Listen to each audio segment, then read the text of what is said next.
그게 2년 만에 2억에서 3억이 됐어요. 오피스텔이. 제가 볼 때는 한 3, 4년 정도는 좀 어려워요. 제가 생각에는 딱 3년이 끝나고 둔촌주공까지가 딱 끝나면 리먼 때랑 네. 작년이랑 많이 비슷한가요?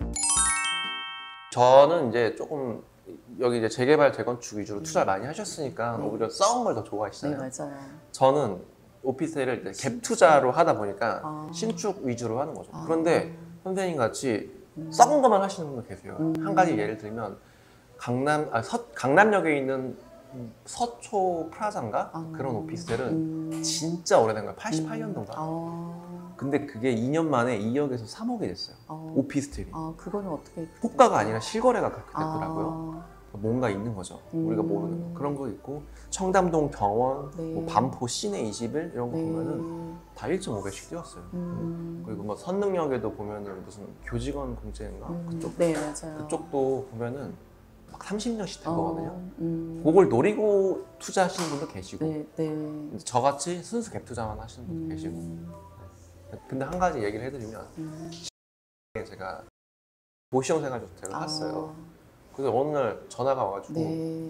신통기획 추진하겠다. 네. 동의서 좀 써달라. 네, 네. 그러더라고요. 네. 될지 안 될지 모르겠지만 어쨌든 확실한 거는 서울 상업지에 땅을 지분을 가지고 있으면 네. 뭐라도 되는구나. 그런 거 위주로 이제 투자를 했어요. 제 갭 투자, 쉽게 말해서 전세 투자를 한 건데 요즘엔 또 상황이 달라진 게 월세 투자도 괜찮아져요. 네. 왜냐면 매매가는 좀 내려왔는데 네, 네. 오히려 이제 그 전세가, 월세 수익이 또 월세 괜찮으니까. 수익이. 네. 4% 이상으로. 4% 이상, 진짜 4% 이상. 그리고 월세가 재밌는 게 네.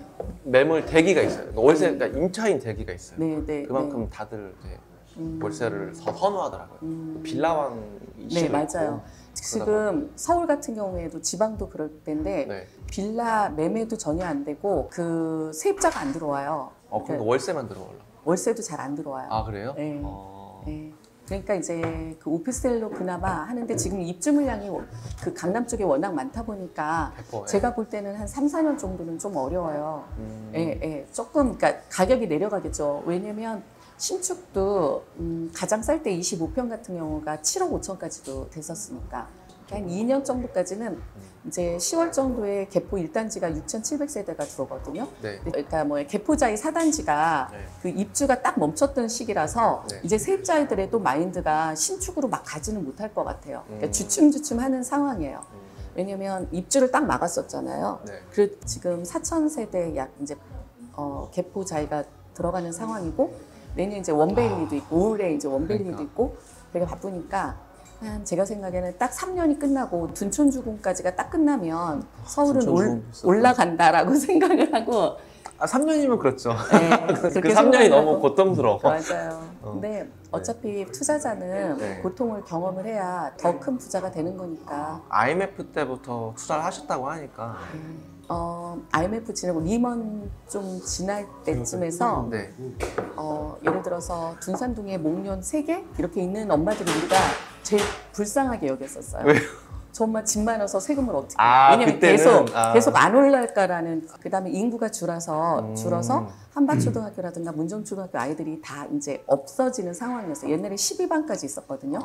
근데 이게 줄어드니까 과외했던 선생님들이 떠나고 그다음에 그 아파트들을 일찍 한 3억대에서 다 처분을 하고 서울에 집을 하나 사시고 그다음에 여기서는 대부분 남편들이 연구원이 많잖아요. 그러니까 다 전세를 사는 거죠. 도안 신도시로 와가지고. 근데 그게 이제 다들 엄청 뛰니까 뭐가 맞는지는 모르겠어요. 그 당시에는 집을 적어도 3, 4채 가지고 있는 분들은 우리가 지나갈 때 쏘고 정말 어떻게 불쌍해. 집 많아서 세금은. 근데 리먼 끝나고 나서 대전이 확 올랐는데, 그죠? 네. 그때는 팔리지가 않았었으니까요. 그쵸. 네, 그래서 세금을 내요. 리먼 때랑 네. 작년이랑 많이 비슷한가요? 저는 비슷한 것 같아요, 사실. 안 팔리고 가격 공포감에 막 젖어 있고. 네, 맞아요. 리먼 때가 먼저 늘 그 주식이 6개월 상향을 하잖아요. 네. 그 당시에는 근데 그런 건축비라든가 이런 게 많이 오른 것 같지는 않았어요. 그때는 네. 그게 좀 차이가 있겠네. 지금은 금융 비용도 굉장히 비싸졌는데 건축비까지 올라가 버리니까 맞아요. 오피스텔이라든가 아파트라든가 사업성이 없어졌어요. 네. 재개발 재건축에서 지금 입주하는 단지 관리 처분 내서 이주했던 네. 우리가 빨리 가면 좋다 했던 단지들이 지금 리스크가 되게 커요. 분양가가 건축비가 너무 많이 올랐어요. 말도 못해요. 그러니까 이제 비리율이 낮은 곳들은 네.